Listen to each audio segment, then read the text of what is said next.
Si tu fais du cardio en ce moment en me regardant, je te salue, fier de toi.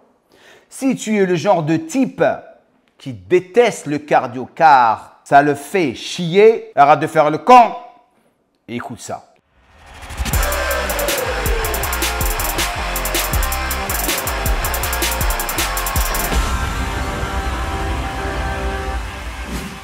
La question du cardio qui revient tout le temps. Malgré que j'ai fait beaucoup de vidéos sur le cardio. Beaucoup de vidéos sur le cardio.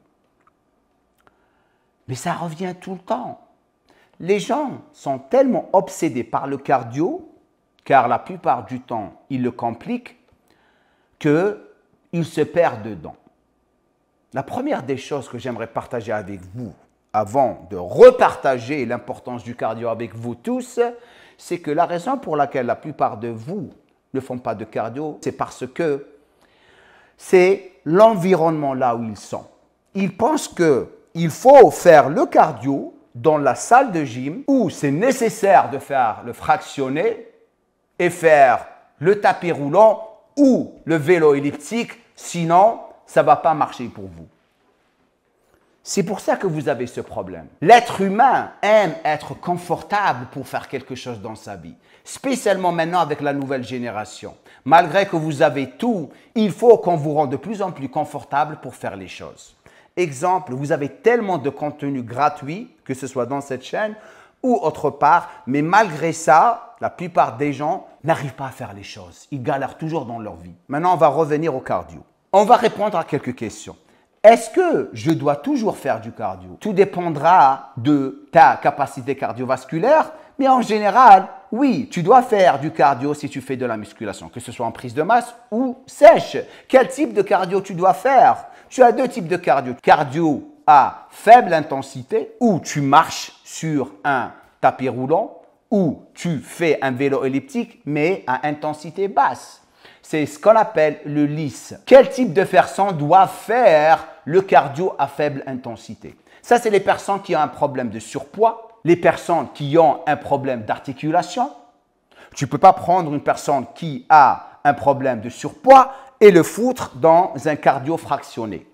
Tu vas le détruire. Tu vas lui faire détester la musculation. Lorsque vous commencez à perdre du poids et vous n'avez plus de problèmes d'articulation et vous avez travaillé bien sûr sur votre capacité cardiovasculaire, là, vous pouvez bouger au HIIT. Et ça, c'est le cardio fractionné. C'est quoi la différence? Le fractionné, c'est pour les personnes qui ont une bonne santé articulaire et aussi ils n'ont pas un problème de surpoids. Aussi, le fractionné post-cardio, après avoir fini le cardio fractionné, vous allez toujours apparemment continuer à brûler du gras parce que votre consommation d'oxygène augmente, donc automatiquement, votre capacité de brûler du gras va augmenter.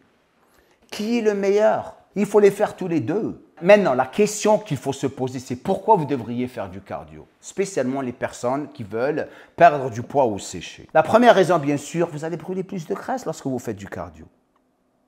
Et aussi, vous allez augmenter votre métabolisme. La deuxième raison, bien sûr, vous allez améliorer votre condition physique en général.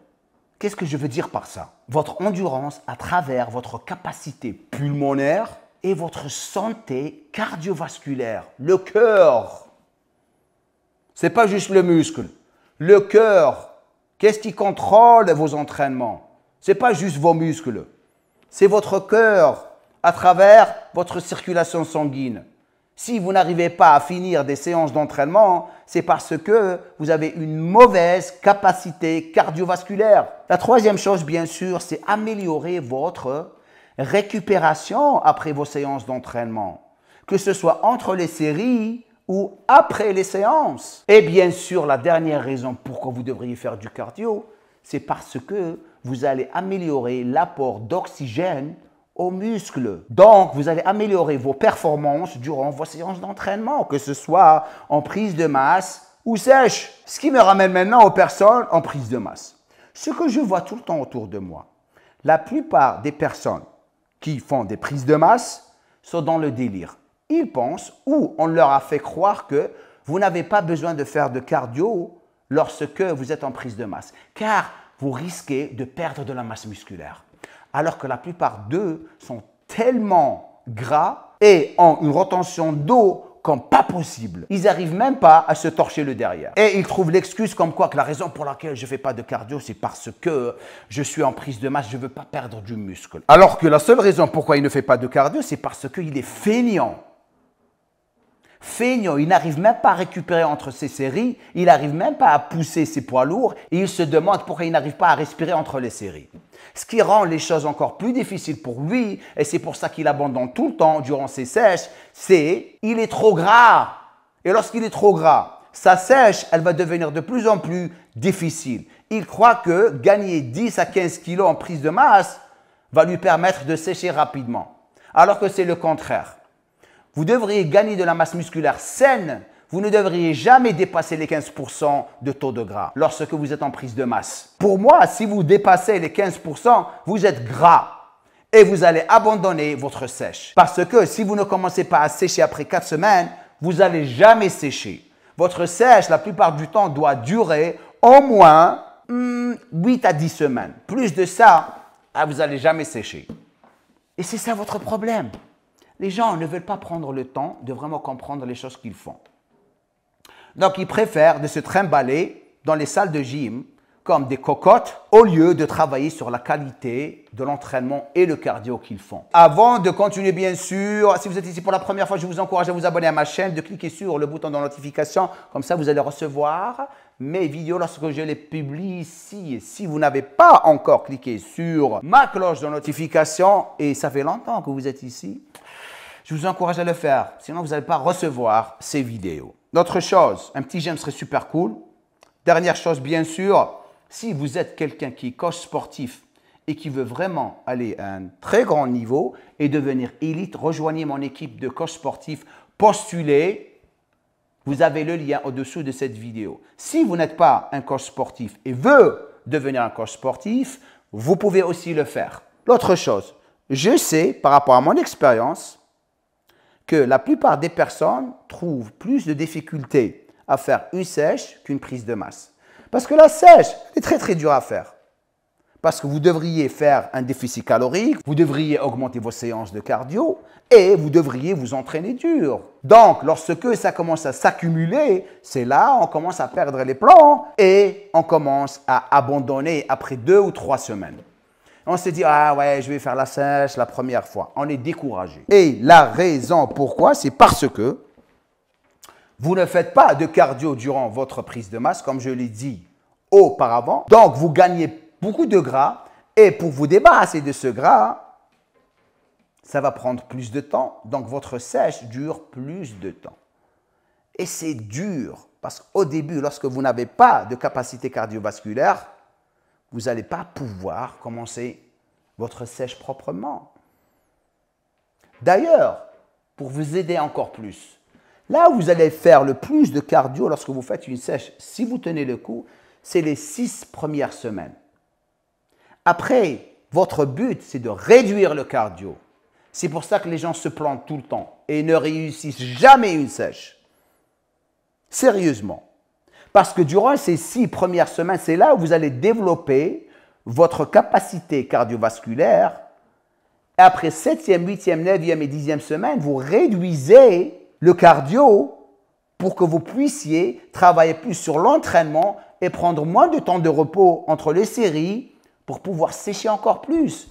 Donc, c'est plus un travail d'assiette et manipulation de glucides que de cardio. Votre cardio doit être 2-3 fois par semaine, pas plus. Parce que vous avez fait le plus grand travail les 6 premières semaines. Et c'est comme ça qu'on approche le cardio durant une sèche ou une perte de poids. Il faut se préparer durant la prise de masse. C'est très important de le garder durant votre prise de masse. Donc, si tu es en prise de masse maintenant, sérieusement, considère faire du cardio. Tu n'as pas besoin de le faire dans la salle de gym. Si ça te fait chier, fais de la natation, fais du vélo d'or, marche le matin lorsque tu te réveilles, fais quelque chose, bouge, bouge. Tu vas me remercier lorsque tu fais ta sèche et tu vas la réussir. parce que c'est une éducation continue. Laissez votre ego démesuré, comme vous dites, dans les toilettes. Combien de fois par semaine vous devriez faire du cardio? Tout dépendra de votre taux de gras et votre récupération et votre éducation, organisation. Si vous êtes en prise de masse, 3 fois par semaine, 25 minutes, c'est largement suffisant. En prenant en considération, bien sûr, votre surplus calorique et les choses que vous faites. Ça, c'est très, très important. Si vous êtes en sèche, la plus grande partie du cardio doit être faite, comme je l'ai dit, les 6 premières semaines. Les 6 premières semaines, je me retrouve à donner du cardio ou le faire moi-même 5 à 6 fois par semaine et je me repose le dimanche. Dès que je commence à arriver à la 7e, 8e semaine, là, je réduis à 3 fois par semaine. Une demi-heure. Les 6 premières semaines, c'est à 45 minutes, des fois à jeun. OK? Le matin, lorsque je ne fais pas de la muscu, je le fais à jeun. OK? Lorsque je fais de la muscu, je le fais tout le temps après la musculation. Alors, une autre question qui se pose tout le temps, est-ce que c'est avant la musculation ou après la musculation? Toujours après la musculation. Toute personne qui vous dit de le faire avant la musculation n'a pas encore compris l'importance de la consommation du glycogène et aussi la perte d'énergie. Parce que durant les premières 45 minutes, vous allez utiliser le sucre comme source d'énergie pour votre travail musculaire. Et après, c'est là où vous commencez à rentrer dans l'utilisation de votre tissu adipeux, c'est-à-dire le gras, comme source d'énergie. Donc, il faut faire très, très attention. Donc, toujours faire le cardio après la musculation. Et si vous avez un jour de repos, vous le faites le matin à jeun. C'est super d'ailleurs. Et aussi, ce que j'ai remarqué avec moi, le plus je gagne de l'âge, le plus j'augmente mon cardio parce que ça me donne de l'énergie. J'adore faire le cardio. Le choix, bien sûr, dépendra de votre état. Si vous êtes en surpoids, partez sur le lisse à faible intensité. Si vous êtes une personne qui est athlétique et tout, eh bien, vous faites du fractionné. Et des fois, c'est bien de les faire tous les deux. Comme ça, vous n'allez pas vous enlacer quand vous dites. Maintenant, pour finir cette vidéo, faire du cardio ou ne pas le faire, c'est un choix personnel. Mais ça reste un choix qui va être toujours basé sur votre objectif et comment que vous êtes confortable dans cette vie. Le plus vous êtes confortable, le plus vous n'allez pas réaliser les choses dans votre vie. C'est aussi simple que ça. Tant que vous ne vous retrouvez pas en train de faire du cardio comme lui,